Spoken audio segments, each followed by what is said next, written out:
Ընտրությունները տեղի են ունեցել համատարած բռնաճնշումների, բռնությունների և ապօրինությունների պայմաններում։ Ակնհայտ իշխանությունը իր վարչական պետական ռեսուրսներով, նաև անօրինական, հակաօրինական, երբեմն հակապետական, երբեմն սահմանադրական կարգի տապալելու ճանապարհով ընդդիմադիր քաղաքական ուժերի գործունեությունը խոչընդոտել է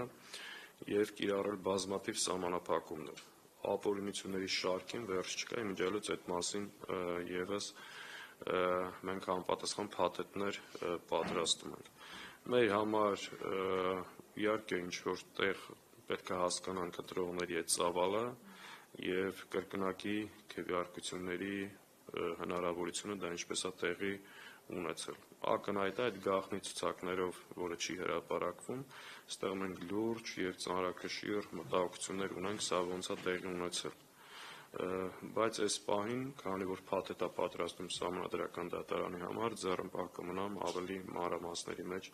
խորանալու, բայց մեր համար ակնհայտ է, որ որոշ բաներ տեղի ունեցել։